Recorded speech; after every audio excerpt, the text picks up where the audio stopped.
Hi, this video will show the program for the diameter for calculating the yarn diameter, which is included in chapter 4, the paper in chapter 4.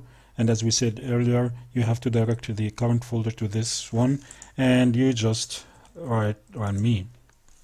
Once you open the file, the graphical user interface asks you for the input parameters. This program, in fact, can be used to process some pictures that captured using microscope, or process the video pictures that captured using a high-speed camera. And in our case, we have two video files for each run, and that's why the program will ask you to choose two files.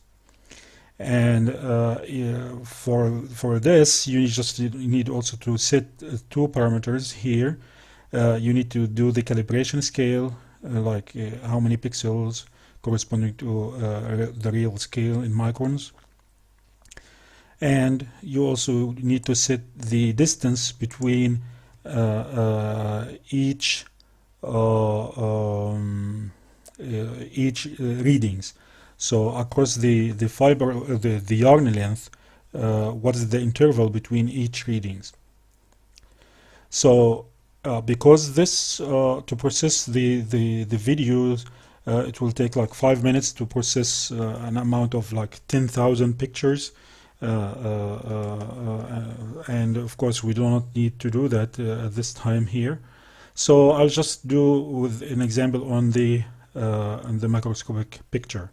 And you set up the same parameters, but also you can capture like 10 pictures and run them in bulk, like you do batching for the files, and run as many files as you want.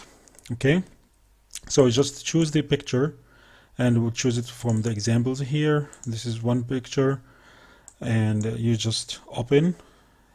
I'll assume these parameters are okay, and just process the picture. It will tell you that it is waiting for the processing, and once it's done, it shows up the histogram with some statistics, the mean value for the diameter and the standard deviation, the coefficient of variation, and you have this raw data here, so that you can export or you can actually analyze. So once you hit analyze, you actually get to the second module of this program. So the second module is the diameter analysis, and this in fact was done to be more generic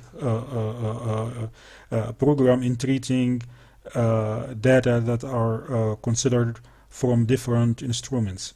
So sometimes we get the data through the processing of the images, as we do here. Sometimes we get the raw data from some other instruments for measuring the yarn diameter, such as the CTT or U-star tester or QQM, as we mentioned this in the paper. But so the program here can be used for treating all these files. So because of the few amount of data here, I'll just skip this and get the analysis with some new data. So analyze imported data and go to the examples here, and in the examples there is one file. This file, by the way, includes just the readings, something similar to this, from one of the instruments. I think this comes from U-star tester. So you just select it and select open, and from U-star you get 100 meters, and the values in the file are actually in millimeters. If they need some conversion factor or something, you just put it here. But in this case, they are the values are just the readings in millimeters. It's okay now to process the data, and it will tell you that you will see 42 figures. And as you can see here, figures will show and close again. Okay, and there is nothing wrong with that. All these figures are actually saved in the same folder where you get the data. So we got this from the example folder here. So after finishing, it should show up some message here that it's done, and and all these figures will be included with some calculations in the folder called in the same folder anyway, whatever the folder name, but it will be included in the same folder where the original data was started. So now it's running different mini calculations actually, and some of these calculations were presented in the paper.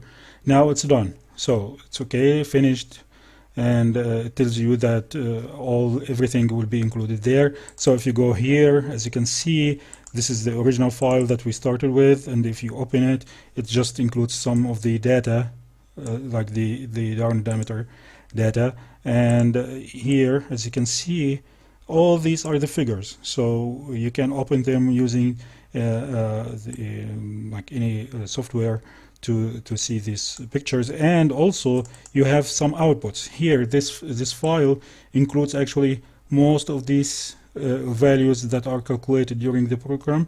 All of them are saved here. Okay, so you can get the exact data later.